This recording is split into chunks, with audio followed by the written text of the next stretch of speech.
Okay, now we take the poem Keeping Quiet. Please refer to the notes for the introduction of the poet Pablo Neruda. I'll straight away begin with the explanation of the poem. Keeping quiet. So, by the title itself, we know that we are going to talk about the importance of keeping quiet at times. Okay. Now we will count to 12, and we will all keep still. So the poet is encouraging people to keep quiet. Okay, for the time that he's going to count 12. Now this 12 can denote either the number of hours, half of the day, like till 12 p.m. or 12 a.m. And it can also talk about, the 12 months in a year. So he's saying that till the time I count 12, we all are going to keep quiet and we are going to keep still. For once on the face of the earth, let's not speak in any language. So for the first time, at least for once, let's keep quiet and not speak in any language. Language, of course, is very important because that is the only form of communication that we have. But language also creates a barrier. By, once you open your mouth and speak a certain kind of language, you actually speak of your background, right? And once you speak of your background, the division is already created. So once you speak in a certain language and also, also harking to the kind of accent you have in your language, it also tells, the other person where you come from. So when you talk about background and where you come from, then the biases are already created and then the division is done.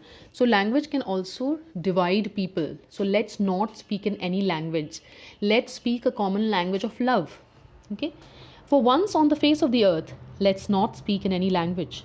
Let's stop for 1 second and not move our arms so much. Now this arms, there can be a pun on this arms, the word arms, your arms, like literally your arms, and arms also, meaning arms and ammunitions. So let's stop any kind of harm, any kind of movement. Let's become inactive. The third stanza, it would be an exotic moment, without rush, without engines. So it would be exotic because it's going to be unusual and for the first time.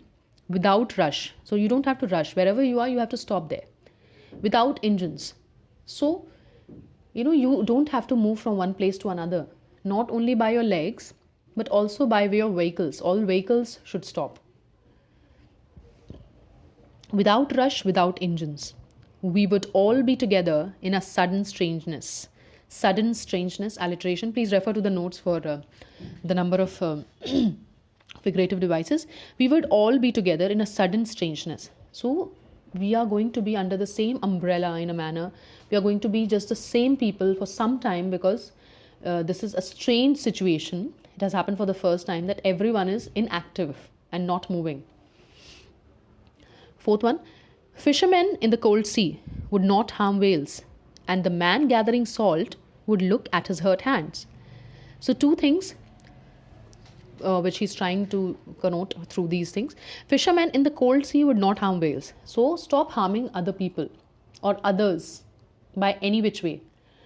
And the man gathering salt would look at his hurt hands and also look at the way you have harmed or hurt yourself. So stop, hurting and harming others and stop hurting and harming yourself. Okay. The fifth one, those who prepare green wars. Okay, so wars against greenery, wars with gas, wars with fire. So we are talking of all kinds of wars, wars using nuclear weapons, wars using bombs, atom bombs and stuff like that. Victory with no survivors. Now this is very important because all these people who are helping to, gauge through some kind of wars, finally, even if they are the winners, even if they are triumphant, even if they are victorious, there are hardly any people to enjoy or celebrate that victory.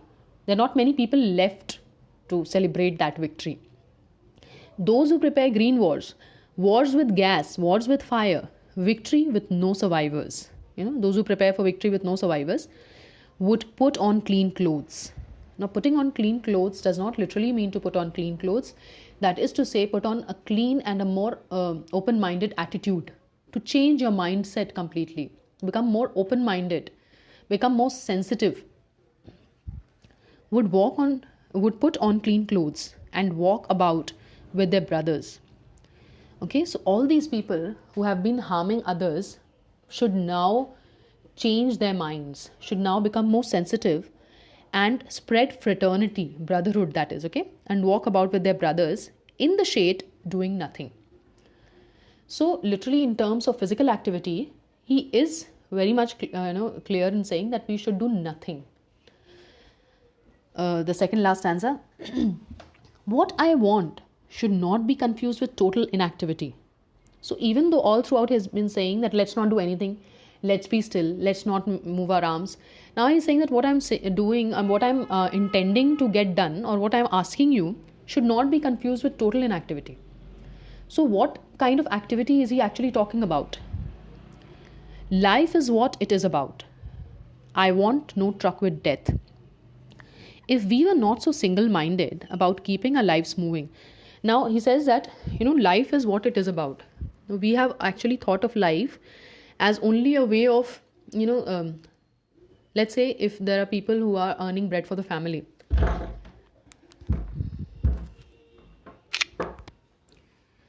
Life is what it is about. So life may be about activity, may be about work, may be about earning the bread for the family. But life is beyond this. It's not just about, doing your work and, gauging the three important things, what you say, roti, kapda and makan. It's not just that. It's something beyond it. I want no truck with death. So the entire idea, he's trying to say that I'm not wanting that kind of inactivity. Like, inactivity of death. I'm not talking about that. Now, even Sadhguru says, I think, that, the final permanence or, rest can only be found in death. So he's trying to say that, of course, life has to involve activities, but life is beyond them. There's something more to life than that. And what he is intending is not death. Okay, he's not talking about total inactivity. So what is he talking about? He says, if we were not so single-minded about keeping our lives moving and for once could do nothing. So apart from doing our all the chores that we have to do, for some time if we could, do nothing, perhaps a huge silence might interrupt this sadness. So a huge silence might interrupt what kind of sadness? The hollowness of modern man. The hollowness of modern man, because the modern man is mindlessly doing work. The entire idea, like people want to earn a lot of money, or you want to study a lot and, become an engineer or a doctor, whatever. But then simultaneously, you have to find time for yourself. And time for yourself, you also have to define what is true happiness. Does happiness lie in things? Or does happiness actually come from experience with family, with relationships, with friendship? So what does happiness actually come from? So you have to define all those things for yourself. And for once could do nothing, perhaps a huge silence might interrupt this sadness. The huge silence, by huge silence, he actually is talking about introspection. The soul searching, He is talking about thinking about your own self. Now beyond the body, because, we have always thought about the physical self. We have fed the physical self. We have given the physical self good clothes to wear and, good accessories to adorn ourselves with. But have we thought of something which is more permanent than the physical self, the soul? Have we ever fed the soul? So this is the entire question, that you are beyond your body.